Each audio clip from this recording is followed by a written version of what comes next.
अस्सलाम वालेकुम hi everyone welcome to my channel Samaj biology with Sami Sama. आज हम स्टार्ट करने वाले हैं the next third organelle of the cell. आज हम स्टार्ट करने वाले तीसरा जो ऑर्गेनली सेल का। तो तीसरा ऑर्गेनली हम पढ़ने जा रहे हैं वो हमारे पास है राइबोसोम। ठीक है, तीसरा है हमारे पास राइबोसोम। अब राइबोसोम्स क्या होते हैं डेफिनेटली उसके बारे में हम डिटेल में पढ़ेंगे, लेकिन उससे पहले इस डायग्राम की मदद से हम समझेंगे कि राइबोसोम्स की जो है स्ट्रक्चर कैसे होता है और इसके साइज़ कितना होता है। ठीक है, जैसे कि अगर मैं बात करूँ ओवरऑल ऑर्गेनिज्म में, ओवरऑल ऑर्गेनिज्म जितने भी है उसमें जो राइबोसोम की साइज़ है, ठीक है, the size of ribo ribosome की जो साइज़ है वो मैक्सिमम और मिनिमम यानी 2 to 30 नैनोमीटर इसका साइज़ होती है। लेकिन उनके अंदर जो सब यूनिट है उसमें फ़र्क होती है। जैसे कि अगर मैं प्रोकैरियोट की बात करूँ उसमें जो 2 सब यूनिट है, ठीक है? एक सब यूनिट ये हुआ, ठीक है? जो क्या है 50 एस है, ठीक है? 50 एस यानी इसका साइज़ 50 एस सब यूनिट है। और दूसरा इसके पास है जो दूसरा छोटा इसका सब यूनिट है वो 30s इसका साइज है। जब ट्रांसलेशन होती है, प्रोटीन सिंथेसिस होती है, तो उस टाइम जब मैसेंजर आरएनए आकर इसके साथ अटैच हो जाती है तो ये आपस में समिट जाती है, ठीक है, एक दूसरे के साथ समिट जाती है और इनका साइज क्या हो जाता है, श्रिंक हो जाती है और छोटा पड़ जाती है, जिसका जो टोटल साइज है वो आ जाता है 70s। ठीक है, इसका टोटल साइज आ जाता है 70s जब प्रोटीन सिंथेसिस हो। अगर वो अलग है तो 50s और दूसरा छोटा सब यूनिट है वो 30s है। तो इनका साइज की बात हो रही है, जब ये साइज इनका आपस में मिल जाते हैं तो साइज छोटा हो जाती है, तो जिसकी वजह से 10 गुना इनमें साइज में कमी आ जाती है। जो प्रोटीन सिंथेसिस में जब ये अटैच होते हैं, प्रोटीन सिंथेसिस में क्या हो जाती है, प्रोटीन बनाना शुरू हो जाती है। और दूसरा अगर मैं बात करूँ यूकैरियोटिक सेल्स, ठीक है, यूकैरियोटिक सेल्स के अंदर जो राइबोसोम की जो सब यूनिट है, एक जो बड़ा सब यूनिट है उसका जो साइज है वो 50s है, ठीक है, और इसका जो छोटा सब यूनिट है वो 40s है। ठीक है, जब प्रोटीन सिंथेसिस होती है, प्रोटीन सिंथेसिस स्टार्ट होती है, जैसे कि हमें पता है प्रोटीन सिंथेसिस कब हो जाती है, जब डीएनए से मैसेंजर आरएनए कोई मैसेज ले आती है कि ये प्रोटीन बनाना है, तो वो राइबोसोम्स की वजह से हमें पता है राइबोसोम्स क्या करते हैं, इसका फंक्शन क्या है कि वो सेल के लिए प्रोटीन बनाती है। ठीक है, प्रोटीन सिंथेसिस में इसका बहुत बड़ा किरदार है। अगर वो रफ एंडोप्लाज्मिक रेटिकुलम पे मौजूद हो तो रफ एंडोप्लाज्मिक रेटिकुलम में अंदर जो है प्रोटीन सिंथेसिस हो जाती है, तो हमें राइबोसोम की जो साइज जब प्रोटीन सिंथेसिस हो जाती है तो इसका साइज क्या हो जाती है, श्रिंक होकर कितने पे आ जाती है, जब प्रोटीन सिंथेसिस होती है तो इसका जो सब यूनिट है ये मिलकर क्या बनाते हैं, 80s। ठीक है, ये आपस में मिलकर छोटी हो जाती है, जिसकी वजह से प्रोटीन सिंथेसिस की सूरत में ये इसका साइज क्या हो जाती है, शुरू हो जाते हैं। तो ये अमाइनो एसिड्स आपस में मिलते हैं और प्रोटीन सिंथेसिस होती है। ठीक है, प्रोटीन सिंथेसिस होती है जिसको हम कहते हैं ट्रांसलेशन, जिसमें क्या हो जाती है, प्रोटीन सिंथेसिस स्टार्ट होती है। अब राइबोसोम्स कितने किस्म के होते हैं सेल के अंदर, सेल के अंदर हमें 3 किस्म के राइबोसोम मिलते हैं। एक जो है फ्री राइबोसोम जो साइटोप्लाज्म में आज़ादाना मौजूद होती है, जब कोई मैसेंजर आरएनए होती है तो प्रोटीन सिंथेसिस करती है। जो दूसरा है वो रफ एंडोप्लाज्मिक रेटिकुलम के साथ अटैच है, तो वहाँ पे प्रोटीन सिंथेसिस का रोल अदा कर रहे होते हैं। और जो तीसरा राइबोसोम्स का टाइप है वो जो है या तो माइटोकॉन्ड्रिया के अंदर होती है या प्लास्टिड यानी क्लोरोप्लास्ट के अंदर मौजूद होती है। वहाँ पे एंजाइम या कोई और प्रोटीन सिंथेसिस में हेल्प करती है, जैसे कि वहाँ पे एटीपीएज एंजाइम बनती है, तो वहाँ पे इनकी मौजूदगी होती है। अब आते हैं, ये तो इंट्रो था कि राइबोसोम्स किस तरह होती है और किस तरह वो काम करती है। मैंने कहा एक कोड होता है जो मैसेंजर आरएनए कैरी करके न्यूक्लियस से डीएनए से कैरी करके साइटोप्लाज्म से, यहाँ से फॉर एग्जांपल ये न्यूक्लियस से यहाँ से कोई पैगाम आता है, ठीक है, ये साइटोप्लाज्म में, ठीक है, और ये पैगाम कौन ले आते हैं, एमआरएनए लाता है, एमआरएनए। ठीक है, एमआरएनए क्या करता है, पैगाम को ले आता है और जब ये अटैच हो जाती है इसके साथ, ठीक है, ये आकर इसके साथ अटैच हो जाती है और प्रोटीन सिंथेसिस स्टार्ट होती है। ठीक है, इसमें एक खास कोड है, AUG आ जाए तो जो है प्रोटीन सिंथेसिस स्टार्ट होती है, और अगर GU A आ जाए तो वो स्टॉप हो जाती है। तो ये था इसका इंट्रो। अब हम आते हैं इसको बुक से रीडिंग करते हैं।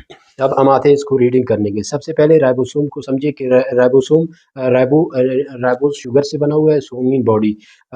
It is a engine of cell. हमें पता है कि ये सेल के लिए एक इंजन के तौर पर काम। हमें पता है राइबोसोम क्या करता है, सेल के जितने भी प्रोटीन्स बन रहे हैं, चाहे वो हार्मोन्स के लिए बन रहे हैं या कोई ऑर्गेनेलिस के लिए बन रहा है या नया नया सेल डिवीजन के लिए कोई प्रोटीन बन रहा है, तो वो जो है प्रिपेयर होती है थ्रू राइबोसोम्स। राइबोसोम्स के थ्रू होती है, इसलिए इसको कहा जाता है इंजन ऑफ सेल और factory of the protein synthesis, जो प्रोटीन सिंथेसिस में अहम किरदार अदा करती है। These are granular structure first discovered by George Palade. George Palade ने सबसे पहले जो है डिस्कवर किया था सेल के अंदर राइबोसोम्स को। कब किया था?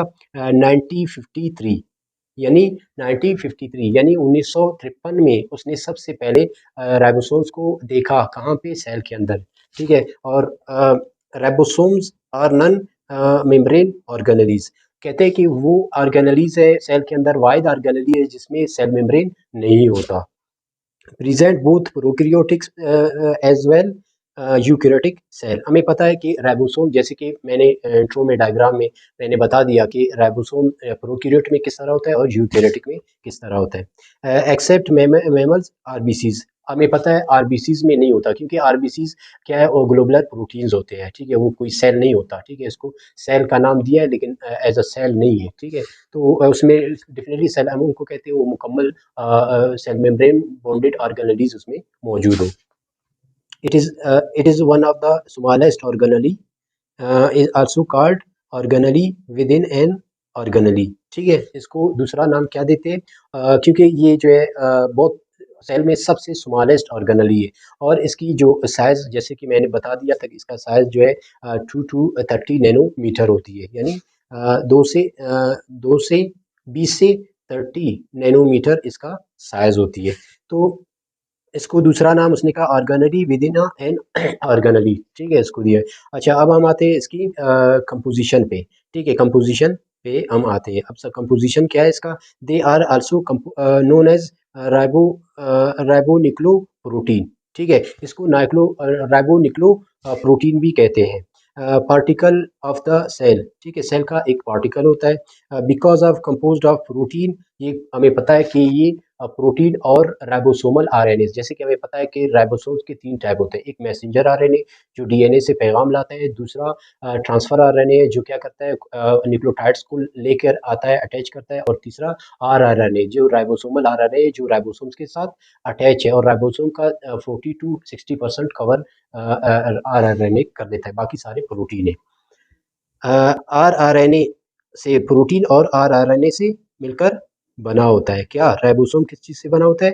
प्रोटीन प्लस आरआरएनए, यानी राइबोसोमल आरएनए से मिलकर बना हो। In a prokaryotic ribosomes are the amount of RNA is 60%। कह रहे हैं कि जो प्रोकैरियोट्स है उसमें आरआरएनए राइबोसोमल आरएनए कितनी परसेंट है? उसके राइबोसोम के अंदर 60% है, और बाकी 40% उसमें क्या होता है, प्रोटीन होती है। जबकि यूकैरियोटिक में, ठीक है, जबकि यूकैरियोटिक में कह रहे हैं कि राइबोसोम्स प्रोटीन्स 60%। वो कह रहे हैं कि जो यूकैरियोटिक सेल है उसके राइबोसोम्स के अंदर प्रोटीन की मिकदार कितना है, 60% है। जबकि आरएनए राइबोसोमल आरएनए इसमें कितने परसेंट है, 40% है, उलट है। ठीक है, प्रोकैरियोट में राइबोस आरआरएनए कितना परसेंट है, 60% है, और प्रोटीन 40% है। जबकि यूकैरियोटिक में प्रोटीन कितना परसेंट है, 60% है, जबकि आरआरएनए राइबोसोमल आरएनए कितना है, 40% है, यानी एक दूसरे के उलट है। तो आपने इसको एज एमसीक्यूज माइंड में रखे कि इनमें जो है प्रोकैरियोट में हमेशा जो है प्रोटीन की कंसंट्रेशन ज़्यादा है, जबकि प्रोटीन की कंसंट्रेशन जो है कम है, जबकि यूकैरियोटिक में प्रोटीन की कंसंट्रेशन ज़्यादा होती है। अब हम आते हैं कि ये लोकेशन ये कहाँ कहाँ पाई जाती है। राइबोसोम सिर्फ जो है साइटोप्लाज्म में पाया जाता है या इसके अलावा भी मुख्तलिफ जगहों पे पाया जाता है। ठीक है, सबसे आते हैं इसके अभी लोकेशन पे कि कहाँ कहाँ पाया जाता है। The ribosomes are exist in 2 form. Ribosome 2 तरह के होते हैं, either freely secreted in a secreted in a cytoplasm, ये फ्रीली साइटोप्लाज्म में पाए जाते हैं। Or attach in outer surface of the RRNA, rough endoplasmic reticulum. या तो कहते हैं ये फ्रीली पाए जाते हैं, या तो ये कहाँ पे पाए जाते हैं।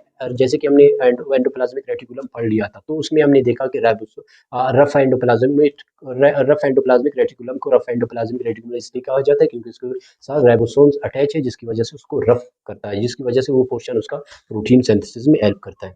एंड न्यूक्लियर मेम्ब्रेन कुछ है न्यूक्लियर मेम्ब्रेन के साथ अटैच है। It is also present in mitochondria. जैसे कि मैंने बता दिया कि ये माइटोकॉन्ड्रिया के अंदर भी राइबोसोम्स पाए जाते हैं और क्लोरोप्लास्ट के अंदर भी पाए जाते हैं। ठीक है, ये कहाँ पे इसके अलावा माइटोकॉन्ड्रिया और क्लोरोप्लास्ट के अंदर भी मौजूद होती है। ये था इसका लोकेशन। अब हम आते हैं इसके नंबर पे। ठीक है, अब हम आते हैं इसके नंबर पे। The numerous in number. ठीक है, हम नहीं कह सकते उसमें 10 है, 20 है, 100 है, ठीक है, 1000 है, 10,000 है, लाख, हमें पता नहीं होता। हर सेल में राइबोसोम्स की कंसंट्रेशन में फ़र्क होती है। ठीक है, उसके कंसंट्रेशन मिकदार में फ़र्क आती है। जैसे कि about of the million ribosomes in a common eukaryotic cell. कहते हैं कि ऑफ बिलियन मीन यानी 5 लाख राइबोसोम्स के 5 लाख राइबोसोम्स पाए जाते हैं यूकेरियोटिक सेल के अंदर। Site of synthesis. अब हम आते हैं कि इसका सिंथेसिस क्या है, काम क्या है। ठीक है, अब हम आते हैं इसके सिंथेसिस पे कि वो क्या सिंथेसिस करता है। The sub unit of ribosomes are synthesised in nucleolus. हमें पता है कि जो सब यूनिट राइबोसोम्स के कहाँ पे सिंथेसाइज होते हैं, न्यूक्लियोलस में। जैसे कि हमें पता है कि जो राइबोसोम्स है वो प्रिपेयर कहाँ पे होते हैं, न्यूक्लियोलस, यानी न्यूक्लियस के अंदर एक एक्स्ट्रा जेनेटिक मटेरियल है जिसको हम कहते हैं न्यूक्लियोलस। उस न्यूक्लियोलस के अंदर जाकर ये सिंथेसिस होती है। Nucleus then transport in the cytoplasm of nuclear pores, यानी न्यूक्लियर पोर्स के जरिए फिर ये साइटोप्लाज्म में आ जाते हैं। सबसे पहले राइबोसोम्स कहाँ पे बनते हैं कि न्यूक्लियोलस के अंदर प्रिपेयर हो जाती है, फिर न्यूक्लियस से न्यूक्लियोपोर्स के, यानी न्यूक्लियस में छोटे छोटे पोर्स होते हैं, उस पोर्स से वो क्या निकल कर साइटोप्लाज्म में आ जाते हैं। Thus the nucleolus is the factory of ribosomes. हम कह सकते हैं कि न्यूक्लियोलस क्या है, फैक्ट्री ऑफ राइबोसोम्स है। राइबोसोम्स वहां से बनकर साइटोप्लाज्म में आ जाते हैं। While ribosomes are factory of protein, लेकिन अब राइबोसोम्स क्या है, फैक्ट्री ऑफ प्रोटीन। वो जो है न्यूक्लियोलस को हम कहेंगे राइबोसोम्स का फैक्ट्री, लेकिन राइबोसोम्स को हम कहेंगे प्रोटीन का फैक्ट्री, क्योंकि राइबोसोम का काम क्या है कि प्रोटीन सिंथेसिस करना। अब हम आते हैं इसके सब यूनिट्स पे। ठीक है, हमें आते हैं इसके सब यूनिट्स पे। सबसे पहले जैसे कि मैंने इंट्रो में कह दिया था कि राइबोसोम के कितने सब यूनिट्स हैं, प्रोकैरियोट्स में क्या है, यूकेरियोट में क्या है, तो ये किताब से हम रीडिंग कर रहे हैं। As a complete eukaryotic ribosome consist of 2 sub unit. हमें पता है कि दोनों, चाहे प्रोकैरियोट हो या यूकेरियोटिक हो, दोनों 2 सब यूनिट से मिलकर बने होते हैं। Based on their segmentation rate. ठीक है, अब उसकी सेगमेंटेशन रेट पे डिपेंड करता है कि कितना कौन सा छोटा है, कौन सा बड़ा है। S stand for the Svedberg unit. ठीक है, क्योंकि साइंटिस्ट ने इसके ऊपर काम किया और डिस्कवर किया, तो इसने एस इसमें लगा दिया। तो सेवेज ब्रिज सेव्ड ब्रिज इसका नाम दे दिया, तो इससे सेव ब्रिज यूनिट बन गया। As a large sub unit 60%। हमें पता था यूकेरियोटिक में जो सबसे लार्जेस्ट जो सब यूनिट है क्या है, वो 60s है। ठीक है, एंड द स्मॉलेस्ट सब यूनिट इज 40s। ठीक है, उसका जो स्मॉलेस्ट जो सब यूनिट है, ठीक है, वो क्या है, 40s है। किसमें, यूकेरियोटिक में। Both units collectively make 80 particle. अब ये दोनों जब प्रोटीन सिंथेसिस में मिल जाते हैं, ठीक है, प्रोटीन सिंथेसिस में मिल जाते हैं, तो इनका साइज 80s बन जाता है। ठीक है, 80s बन जाता है इसका size. 10 sub units are attach with in each other by the main mean of magnesium ion. ठीक है, अब वो कह रहे हैं कि यहाँ पे जो एस सब यूनिट है या एस सब यूनिट है या स्मॉल सब एस यूनिट है, ये दोनों में मिल जाते हैं आपस में। ठीक है, स्मॉल सब यूनिट, ठीक है, फॉर एग्जांपल यहाँ पे ये स्मॉल लार्ज सब यूनिट है और ये स्मॉल सब यूनिट है, ये दोनों मैग्नीशियम आयन की वजह से आपस में मिल रहे होते, जुड़ रहे होते, एक बॉन्ड बना रहे होते हैं, ठीक है। Magnesium ion forming a salt bond between the phosphate group and RNA. अब यहाँ पे वो फॉस्फेट और आरएनए के दरमियान में एक बॉन्ड बन जाती है। किसके दरमियान है? आरएनए, राइबोसोमल आरएनए और प्रोटीन, प्रोटीन जैसे कि अमाइन ग्रुप है उसमें मौजूद है, ठीक है। Amino acid are both the magnesium ion and the salt, ये दोनों बॉन्ड बन के दोनों को आपस में जुड़ा हुआ था, जिसकी वजह से प्रोटीन सिंथेसिस स्टार्ट होती है। जैसे कि मैसेंजर आरएनए अटैच होता है तो ये आकर मैग्नीशियम और साल्ट आयंस की मदद से एक दूसरे के साथ जुड़े होते हैं। ये उस टाइम तक जुड़े होते हैं जब तक प्रोटीन सिंथेसिस हो रहा है। जितना मैसेंजर आरएनए के पास कोड्स होते हैं, जीन्स होते हैं, उसी हिसाब से वो प्रोटीन सिंथेसिस कर रहे होते हैं। अच्छा, इन प्रोकैरियोट्स हमें पता है प्रोकैरियोट्स में क्या है, 70% वो बना देता है। इसका दो सब यूनिट है, एक जो बड़ा सब यूनिट है वो कितना है, 50s है, ठीक है। और जो दूसरा छोटा है वो 30s है। जब ये आपस में मिल जाते हैं ट्रांसलेशन के या प्रोटीन सिंथेसिस के दौरान, तो वो बनाते हैं कितना, 70s बनाते हैं। कि जैसे ये डायग्राम में आप देख रहे हैं कि ये 40s और ये जो है 60s है। जब ये आपस में मिल जाते हैं तो इनका साइज घटकर यानी श्रिंक हो जाती है, छोटी हो जाती है और ये बन जाते हैं 80s। अब हम आते हैं पोलीसोम, ठीक है। अब polysome when many ribosome attach one mRNA, जब से बहुत से मैसेंजर, फॉर एग्जांपल एक मैसेंजर आरएनए, एक मैसेंजर आरएनए, अगर इसमें बहुत से राइबोसोम इस तरह अटैच हो, ठीक है, बहुत से राइबोसोम इसमें अटैच हो, ठीक है, इसको हम कहते हैं क्या, पोलीसोम, ठीक है, इसको हम कहेंगे polysome. Many ribosome attach to one another messenger strip, it is called polysome. Polyribosome, इसको पोलीराइबोसोम भी कहते। This happens during the protein synthesis, ये प्रोटीन सिंथेसिस के दौरान हो जाती है, ठीक है। अब हम आते हैं फंक्शन राइबोसोम का। जैसे कि हमें पता है वो प्रोटीन सिंथेसिस करता है। Ribosomes are involve in the protein synthesis, जिसको हम ट्रांसलेशन कहते हैं। ट्रांसलेशन वो प्रोसेस है जिसमें राइबोसोम्स प्रोटीन बनाना शुरू कर दे थ्रू मैसेंजर आरएनए और transfer RNA, which is facilitated with the help of three type of RNA. इसमें तीन किस्म के राइबोसो आरएनए अटैच है, जिसमें मैंने कहा था मैसेंजर आरएनए जो मैसेज कोड जीन्स जो ले आता है कहाँ से, डीएनए से। दूसरा है ट्रांसफर आरएनए जो न्यूक्लियोटाइड्स को साइटोप्लाज्म से उठाकर ले आता है राइबोसोम के पास। और तीसरा आरएनए जो राइबोसोम के अंदर कितने परसेंट है, 40% है किसमें, प्रोकैरियोट में, और 60% है यूकैरियोट में।